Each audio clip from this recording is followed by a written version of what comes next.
teman-teman. Saya masih mau konfirmasi. Sudah selesai. Jadi komunikasi agresif ini selalu pendapat dirinya yang terbaik, merasa dirinya orang paling pinter. Jadi pendapat orang lain sulit diterima dan bahkan tidak mau menerima pendapat orang lain. Jadi kalau misal kalian punya pola komunikasi seperti itu, segera diperbaiki supaya kalian bisa berkembang. Jadi pola komunikasi agresif itu pola komunikasi yang bikin Anda tidak berkembang. Ronaldo, Messi, sama Valentino Rossi, pembalap terbaik lah, terus atlet-atlet terbaik di dunia itu setiap minggu, setiap hari itu berlatih. Dia tidak merasa pintar, dia terus berusaha. Dan atlet itu mempunyai pelatih.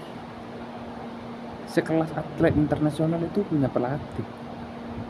Apalagi kamu yang bukan siapa-siapa, tidak mau menerima pendapat orang lain, itu gimana maksudnya?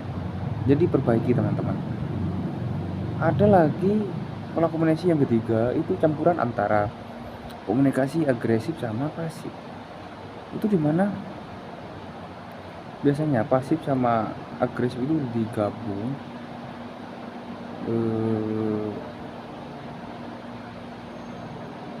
Gimana ya mengekspresikannya ya? Contohnya,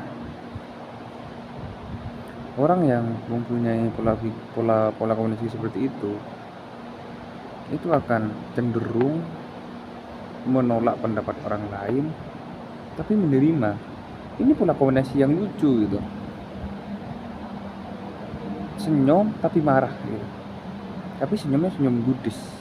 Pola komunikasi agresif sama pasif. Pendapat orang lain itu aslinya di dalam hati sama pikiran itu tidak menerima, tapi di mulut, di ucapan itu menerima secara judis gitu.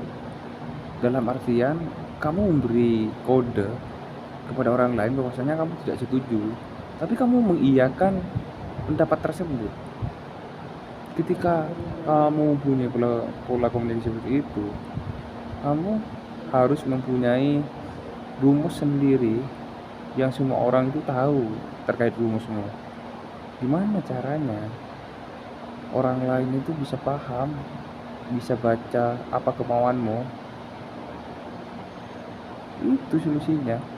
Kalau semisal kamu gak mau buat rumus, aku kasih saran, pola komunikasi yang keempat yaitu pola komunikasi asertif, dimana sebuah gabungan dari seluruh pola komunikasi menjadi komunikasi yang efektif.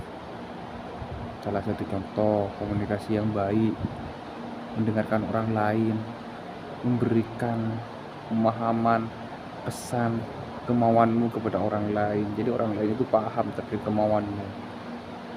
Jadi tidak merasa benar sendiri, ingin berkembang, komunikasi, menghargai orang lain. Salah satu contoh, misal kamu ada pertemuan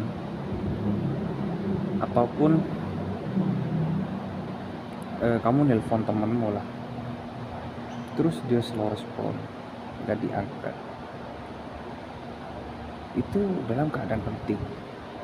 Ataupun Anda melakukan Zoom meeting dan temanmu itu tidak telat untuk bergabung, maka ini adalah dua perbedaan. Kalau semisal kamu mempunyai komunikasi asertif, maka secara tidak langsung kamu tidak akan mengatakan seperti ini, kamu telat terus, gara-gara kamu telat terus Zoom kita